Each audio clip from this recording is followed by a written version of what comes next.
Amigos y amigas, bienvenidos a un nuevo episodio de Ellos la Mueven, una iniciativa de la República TV y el Laboratorio de Paz. Hoy vamos a estar hablando con amigos periodistas para que nos cuenten sus historias, anécdotas y su aporte en este ámbito en el marco de la gestión de los terremotos del 24 de junio. Ellos son Joan Camargo y Carolay Torrado. Bienvenidos, amigos. Gracias. Gracias. Y quisiera iniciar preguntándoles qué significa realizar cobertura de un desastre de esta magnitud, sobre todo en el contexto venezolano. La verdad es algo súper complejo. Yo creo que es muy difícil de manejar porque no todos estamos preparados. Yo diría que la mayoría no estamos preparados para una situación de estas.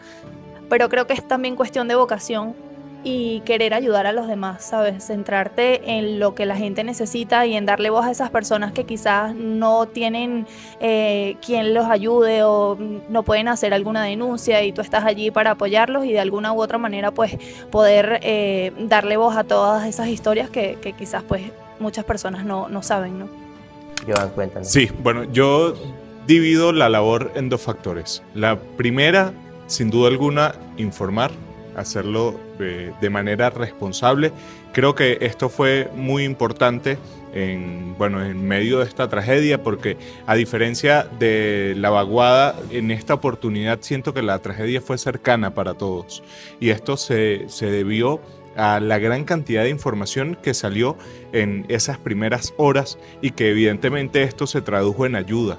Todos desde un primer momento ya sabíamos qué estaba pasando en La Guaira y para esto fue sin duda alguna fundamental la labor periodística. En esos momentos donde no había señal para publicar contenido allá abajo en La Guaira, bueno, muchos bajábamos y subíamos a publicar un video y volvíamos a bajar y volvíamos a subir a publicar otro video y yo creo que fue un esfuerzo bastante grande, pero a la vez muy necesario para que la gente supiera qué es lo que estaba ocurriendo. Y seguido de ello también en qué se convirtió toda la información, ¿no? En toda la ayuda que representó para La Guaira.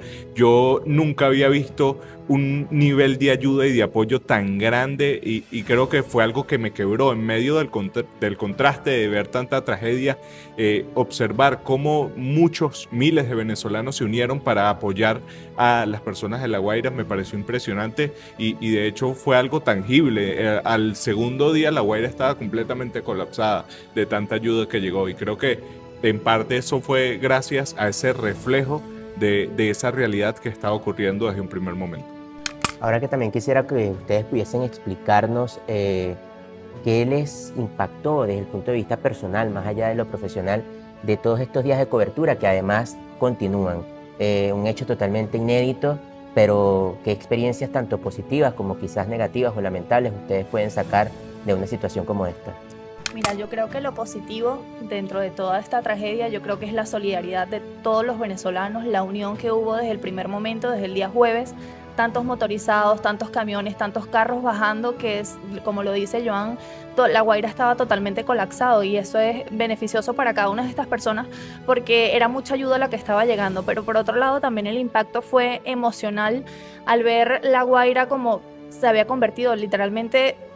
Está totalmente destruida y ver tantas personas que fallecieron, tantas familias, tantos niños, que fue lo que más me impactó, el hecho de, bueno, cuando estaban tratando de rescatar algunos cuerpos, ver familias enteras completamente fallecidas, lamentablemente, la verdad es que eso es un impacto bastante fuerte y yo creo que también el hecho de los hijos buscando a sus padres, me impactó muchísimo una chica el jueves, que estaba buscando a su madre justamente en la residencia Los Molinos. Y ella le decía justamente a los bomberos, no recuerdo si eran los de Trujillo o Mérida, que estaban justamente allí en esa residencia y les decía que por favor le sacaran a su madre allí, pero ellos decían que no podían ingresar porque ya las paredes estaban cediendo y era muy peligroso para ellos también. Y ella asimismo decía, ella había quedado con su hermana y les decía como que bueno, si ustedes no quieren entrar, déjenme entrar a mí, pero no dejen a mi mamá allí, sáquenla de allí, no la vayan. Y eso me quebró demasiado porque es como, o sea, qué fuerte es para ti como hija perder a tu madre y además de eso tener que poder, o sea, recuperar el cuerpo de ella porque no tienes la ayuda necesaria para poder hacerlo. Ustedes en sus redes sociales se ven, íntegros, se ven allí como servidores de la información, se ven como personas que por supuesto tendrán emociones, pero en ese momento no permiten que esas emociones suyas permeen la información, sino que el protagonista sea quien necesita la divulgación. ¿Cómo se cuida un periodista en estos contextos? ¿Cómo hacen para verse así en ese momento? Y ahorita nos acaban de comentar como todas esas cosas que les mueven. ¿Qué le pueden decir a estudiantes de comunicación social, otros colegas de ustedes, para gestionar esas emociones, para cuidarse ustedes mismos y a veces no permitir que todo eso los permee al 100%, porque si no, no pudiesen haber estado todo este mes cubriendo? Claro, mira, uno no puede prohibirse de sentir porque somos seres humanos y evidentemente nos mueven las emociones. Pero en el caso de la labor periodística, siento que es muy importante el rigor, ¿ok? Entender en qué circunstancias nosotros estamos, cuál es nuestra posición y nuestra labor en ese momento. Es normal que te quiebren cosas, es normal que llores. Mira, yo creo que en particular lo que más me impactó fue esa sensación que te dejó la tragedia. Mira, y te hablo de mi caso en particular. Yo viví el duelo de perder a mi padre en el COVID-19 y de verdad que fue una tristeza muy, pero muy grande. Y creo que esta es similar y es completamente distinto porque no conocía a miles de personas que fallecieron ahí y aún así te duelen como si fueran tus familiares, como si fueran tus amigos, como si fueran tus hermanos. Y yo creo que eso es, digamos, la parte más difícil, ¿no? Yo, bueno, tengo 10 años de experiencia en la fuente de sucesos, que en algún momento pensé que ya había naturalizado el hecho de la muerte, que estaba, digamos, acostumbrado a vivir este tipo de situaciones, y la verdad es que me sobrepasó completamente. De hecho, hasta este momento ya han pasado más de un mes y yo todavía no he logrado hacer un diagnóstico completo de cómo me siento, porque creo que cada vez me doy cuenta de que hay muchas cosas que me están afectando emocionalmente. Y bueno, sin duda alguna me quedo en lo positivo con el contraste de cómo nosotros nos unimos para ayudar, ver la percepción que se llevaron los rescatistas extranjeros del venezolano en sí. De verdad que, bueno, escuchaba a muchos rescatistas diciendo: nosotros los vinimos a ayudar, y prácticamente sentimos que son ellos los que nos están ayudando a nosotros, porque a pesar de la circunstancia, a pesar de lo mal que hemos estado, nunca ha faltado una mano de apoyo, de ánimo, de colaboración, y creo que eso es sin duda alguna lo positivo en medio de tanto caos, ¿no? Porque la verdad fue y sigue siendo una tragedia bastante fuerte. Todos los días conocemos casos súper lamentables, pero creo que en el momento en el que estás haciendo tu labor debes permanecer lo más sereno, lo más parco posible, porque a fin de cuentas tú no estás ahí para generar protagonismos ni para que la gente vea: mira cómo se quebró el periodista, mira lo humano que es el periodista. No, nosotros simplemente estamos siendo ahí un instrumento para masificar una información. Entonces, entendiendo esto, la labor periodística debe ser lo más limpia posible. Cuando se apague la cámara, cuando se apague el micrófono, usted puede permitirse desahogar, soltar todo lo que le afecta, pero creo que mientras uno está haciendo el trabajo debe ser lo más íntegro posible. Mira, yo concuerdo con lo que dice Joan, y yo creo que también influye mucho el tema de la vocación. Si tú te abocas también a todo lo que sienten las personas, dejas a un lado también lo que tú sientes, porque como bien él lo dice, las personas que están allí, las víctimas, son las protagonistas y son quienes pues merecen la atención en ese momento y merecen la ayuda. Tú, por supuesto, tienes derecho a quebrarte, pero fuera de las cámaras. Yo, o sea, ha habido momentos que he llegado a mi casa y yo creo que ya todos estos días, porque como bien lo dice Joan, no he tenido como suficiente tiempo para procesar todo esto. Yo creo que todos estamos en shock todavía, no hemos podido procesar la tragedia, pero sin embargo llego a mi casa y ahí puedo drenar todo lo que siento. Pero cuando llego a La Guaira me convierto totalmente en ese instrumento para esas personas que necesitan ser escuchadas, y quizás también un apoyo, un consuelo, un abrazo para cada una de esas personas que perdieron a sus familias, porque tú estás allí, pero tú estás afectado por todo lo que estás viendo, pero afortunadamente no has perdido familiares. Y esas personas, bueno, tienen a sus familias rotas. Hay niños que están desaparecidos y que aún no han sido familiares, que todavía no han encontrado a sus seres queridos. Entonces yo creo que tú eres el instrumento, allí en ese momento te conviertes en esa persona para darle apoyo a todos esos familiares que están allí. En algunas premisas del periodismo se habla de que el periodista le da voz, o sea, pone el micrófono para que otro hable. Pero ¿qué me pueden decir ustedes si quizás en algún punto de la emergencia, en el inicio, ahorita, hace unas semanas, han podido coincidir con esta experiencia que también yo pude tener en La Guaira, de que era de: ya no quiero hablar, y si quieres te cuento fuera de cámara y dilo tú, O sea, tuvieron que innovar en la forma de sacar de poder extraer información para ponerla al servicio de esa misma persona, pero que por su cansancio, su frustración, días buscando a sus familiares, ya llegaron a sentir en algún momento rechazo, pero no porque rechacen el periodismo, sino por su propia situación. ¿Qué pueden decir al respecto? Sí, claro, y creo que es muy importante destacar esto. O sea, siempre debemos priorizar lo que pueda sentir esa otra persona. Nosotros, por el simple hecho de querer sacar un buen sonido, de querer sacar una entrevista, un contenido que buscando viralidad, no vamos digamos, a generar sensibilidades no necesarias en las personas, ¿no? En estos días conversé con una señora, la señora Ana, a la que le vengo haciendo el seguimiento de su caso desde que comenzó la tragedia. Ella perdió a sus 2 hijos entre los escombros. Los primeros días los escuchaba, hablaba con ellos a través de un túnel que hicieron. Ya cuando fueron pasando las semanas dejó de escucharlos, pero ella seguía con esa fe inquebrantable de conseguirlos, ¿no? Hace una semana fui y ya encontró fallecido a uno de ellos. Y espera, bueno, conseguir al otro para ya por fin darle descanso a todo este dolor, ¿no? Pero ahí yo decidí no entrevistarlo, ¿ves? Porque creo que es más importante respetar el duelo, respetar el dolor, respetar cómo se siente esa persona antes de priorizar un sonido, antes de priorizar una entrevista. Y eso creo que en este momento debe ser muy importante. Nosotros no somos quienes para revivir el dolor de una persona, para revictimizar a nadie, bien sea un niño, bien sea un adolescente, un adulto, a ninguna de las víctimas de esta coyuntura, ¿no? Entonces, creo que aunque la labor de informar es importante, es primordial, debemos tener tacto, debemos tener responsabilidad y sobre todo ética. Mira, sí, en efecto, yo creo que en esta pregunta que nos estás haciendo hay que tener mucho tacto a la hora de llegarle a las personas. Tú no puedes llegar así de un momento a otro y mira, te puedo entrevistar, no. Simplemente llegas, conversas con ellos, mira qué te está pasando, qué ayuda necesitas. Tratas como de familiarizarte con todo lo que le está sucediendo, ser humano en ese momento, tener empatía con esta persona y de alguna u otra manera ya después que, bueno, tengas como la confianza con ellos, intentar de pedirle como, bueno, te puedo entrevistar, puedo contar tu historia, puedo ser parte de esto, y si acepta, bueno, perfecto, pero no eres quien para venir a revivir todo el dolor, porque ya es demasiado con todo lo que estás viviendo para que venga alguien y te ponga una cámara enfrente y te diga, mira, cuéntame todo lo que está sucediendo sin importar los sentimientos o las emociones que tiene esa persona en el momento, porque como te digo, muchas personas no han podido procesar todo lo que está pasando, pero ya tú hablas con algunos familiares y me ha pasado mucho con una señora que está buscando a su madre desde el día 1 y ella está prácticamente sola y ya llega el momento en que ella me dice, mira, no me grabes, solamente escúchame y dame palabras de aliento y está allí, o sea, para mí, pues.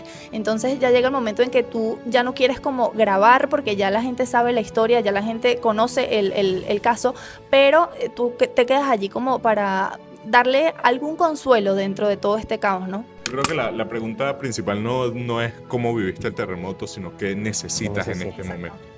Sí. Y eso es muy importante porque debemos entender que nosotros, además de ser medios de comunicación, también somos canales de ayuda y esto ha destacado muchísimo en esta labor. Nosotros, bueno, hemos puesto nuestros canales, nuestras redes a disposición de quien lo pueda necesitar, de que la gente sepa incluso cómo colaborar y creo que en las circunstancias en las que nosotros nos encontramos, la ayuda debe ser lo prioritario.